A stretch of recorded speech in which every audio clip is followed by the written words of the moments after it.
This video is brought to you by Skillshare. For over a century, stunt actors have been responsible for some of the most incredible moments in cinema. And despite their massive role in cinema history, they still don't have their own award category at the Oscars, which seems pretty crazy for those who put their bodies and lives on the line for art. But with the release of The Fall Guy, a love letter essentially to stunt actors, maybe that will take a little bit of the sting off the lack of recognition at the highest levels in the industry, and perhaps change the perspective about their work. So from a film directed by a stuntman, unreal choreographed stunts, and a world record being broken, let's get into the insane production of The Fall Guy.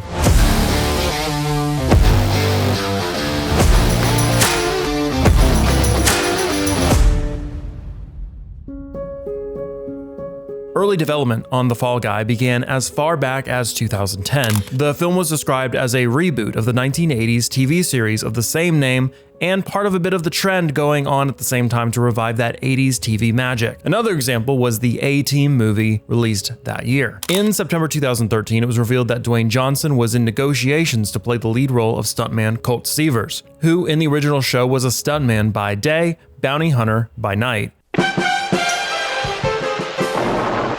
This is the story of one of America's great unsung heroes.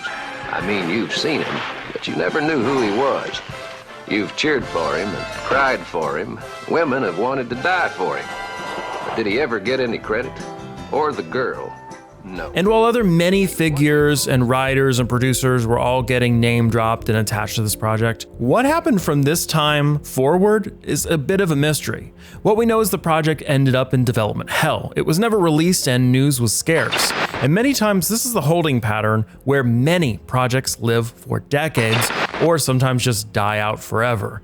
But at some point, the project was redeveloped by the companies 87 North and Entertainment 360. This time, Ryan Gosling was in talks to star as Colt, and the director was David Leitch. Director David Leitch is a stuntman himself, filling in for Brad Pitt 5 times, working on the Bourne series, and coordinating stunts on countless other films before getting into the director's chair in 2014 to co-direct the first John Wick film. Since then, he has directed many heavy action films like Deadpool 2, Fast and the Furious, Hobbs and Shaw, and Bullet Train. That's right, he was my stunt double on Fight Club we met, he trained me for those fights. And in a way, you know, he's helping me develop the character, and now he's a director with his own voice and own vernacular, and I'm serving him, he's the boss. So there was a beautiful symmetry for 2 old friends. Needless to say, if you're making a film about a stunt performer, who better to direct than a stuntman? You know, it's sort of his experience as a stuntman in a way, the fearlessness that he has in that work, he has as a filmmaker. This is a difficult needle to thread because it's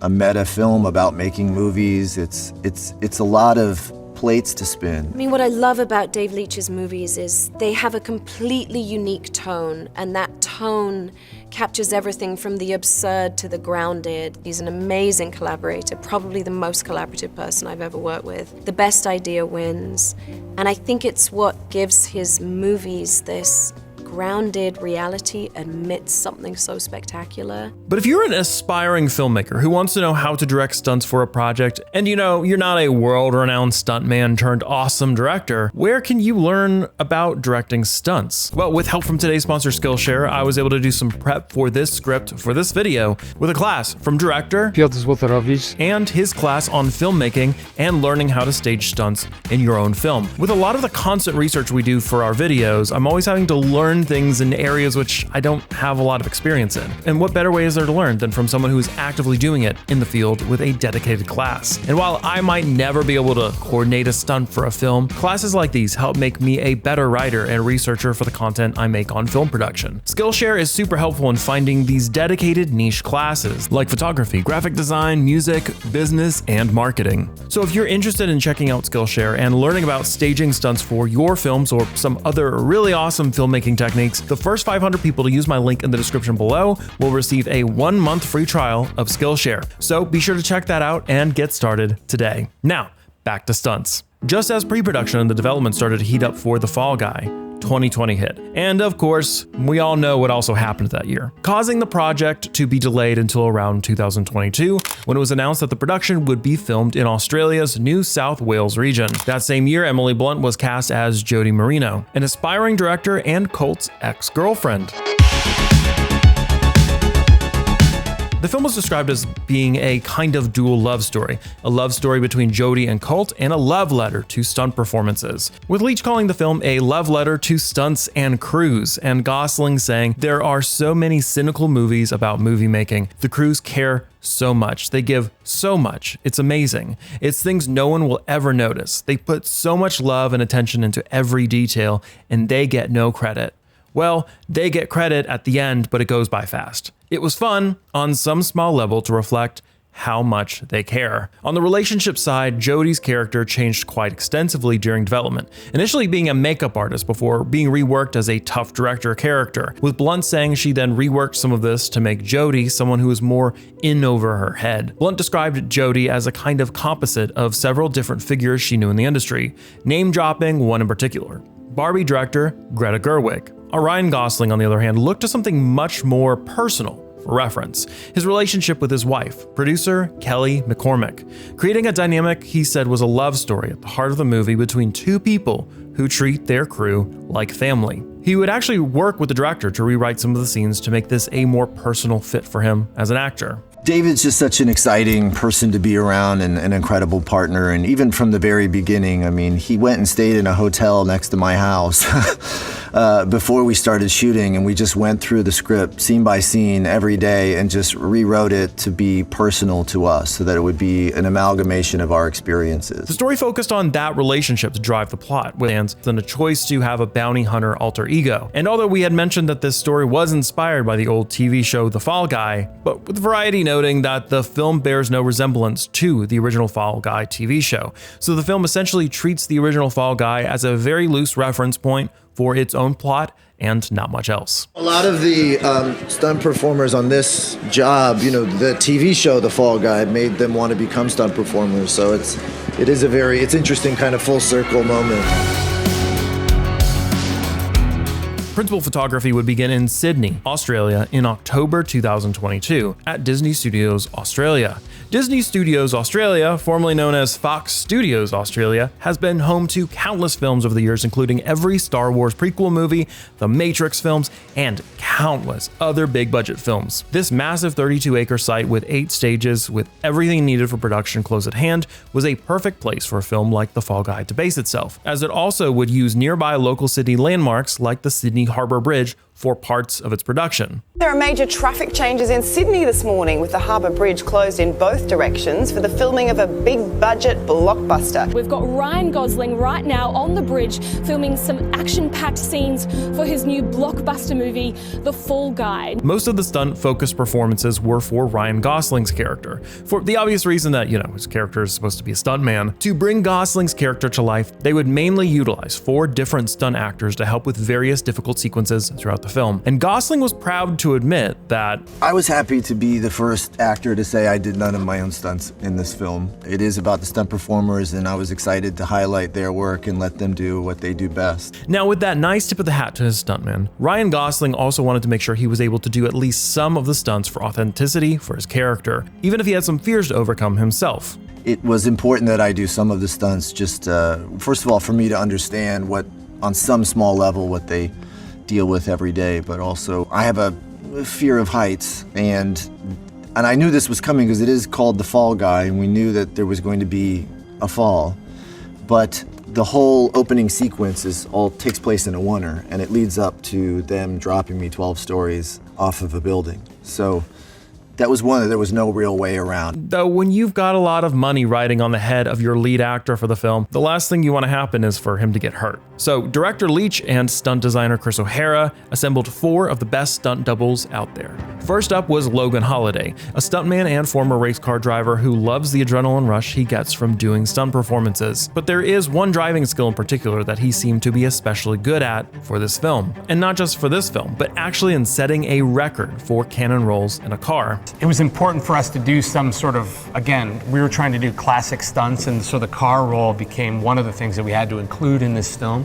And while we were at it, we're like, well, we're making a movie that's an homage to stunt performers. Why don't we make sure that we're doing... They set out to beat the standing record of 7 rolls set in 2006 by Adam Curley for the James Bond film Casino Royale. And getting the record was something the director mentioned as being very planned, saying it was something that we wanted. We really wanted to do next level stunts, like in the spirit of these classics. And I challenged the stunt team to be like, if we're going to do this and tell a story about stunt people and celebrate our industry, we better do some epic stuff. And so I actually wrote in the script, Colt breaks the world record. It would take the stunt team 5 months of testing, researching, and a lot of math to figure out how to make it work. So the cannon roll is a classic stunt that's been around since obviously the beginning of cars and films. And really what happens is the special effects department works with stunts and they actually put a cannon in the bottom of the car. Now it's usually the use of hydraulics and air pressure. It used to be black powder and a log. And you place it in a position of the car, and as the car's going at speed and you hit the charge, it flips the car and the car rolls. The day of the scheduled shoot for this stunt, director Leitch described the tension in the air. Even though you know you've done everything to mitigate the risk, there is still the off chance that somebody could get hurt, and that the consequences are pretty high of that injury being really bad. And they had only 2 attempts to get the stunt down right, having only 2 stunt vehicles available at the time of the shoot. The first attempt was unsuccessful in getting that record barrel roll. We did the first take. There's always that tension, Leitch said, but then there's also that expectation, like hopefully we can break the record. So you're like weirdly counting all the rolls. He broken this record. It really was like a day I'll never forget. Ryan Gosling marveled at the role that Holladay played when recounting the events before and after the stunt. He's buckling me into the car for a stunt he's about to do, and then he goes on to do about 8.5 cannon rolls. Then he pulls me out of the car and pats me on the back for the stunt that he just did. In any other movie, you wouldn't know that, but in this movie, you do. There's a lack of recognition for the contribution that stunt performers make to cinema and some of the best moments in the film that we love so much. That ends here. And it was something Ryan Gosling was happy to give recognition to, proudly announcing the record-breaking scene at the premiere of the film. I want to present you with the Guinness Book of Records for the most cannon rolls in a movie ever. And we have a certificate. But this film wasn't just all about stunt driving, and stunt double Justin Eaton would fill in for Ryan Gosling during many of the fight sequences, performing all of the martial arts stunts. Justin Eaton has been performing stunts in countless productions since his first credited role in 2003. Films like Deadpool, Doctor Strange, Avengers Endgame, and shows like Glee, The Originals, and The Falcon and the Winter Soldier, and a whole lot more. Stunt double Ben Jenkins would take on the most hits in the film, however. Did you need someone to get run over by a car? Got Ben Jenkins. Need someone to get lit on fire? Ben Jenkins. Need someone to do parkour? Ben Jenkins. And rounding out the group was Troy Brown, who would perform all of the jumps for the film, including a 150-foot drop from a helicopter. Troy Brown did this amazing 150-foot high fall at the end. His dad is a legend in the stunt industry, so Troy's been doing falls since he was 5 years old. This is a big chapter in my life. People are going big on this show, breaking records, and I'm just glad to join the party. For director Leitch, however, this film wasn't just about stunt performers, but was about any behind-the-scenes crew that often go unrecognized but are essential to pulling off these films. The Fall Guy to me is really a love letter to stunt performers and to the blue-collar artisans that make movies. The production designers, the cinematographers, the grips, the electrics, the PAs, the ADs, everybody who gives their heart and soul to this business and spends hours on set trying to bring this magic of storytelling to the screen. As a stunt performer for years, it's really dear to my heart to bring the Fall Guy to life, because there's a lot of real life anecdotes from my journey as a stunt performer and a below the line crew in there. In the end, The Fall Guy is headed to theaters with a lot of anticipation and great reviews. And what's not to like about this film? It plays an important role in giving exposure to those behind the scenes that help make art a reality. But also playing a role behind the scenes are new advances in special effects technology that are going through the usual growing pains. Check out our video on James Cameron's effect on the upcoming Planet of the Apes and why there is a debate about Disney volume technology.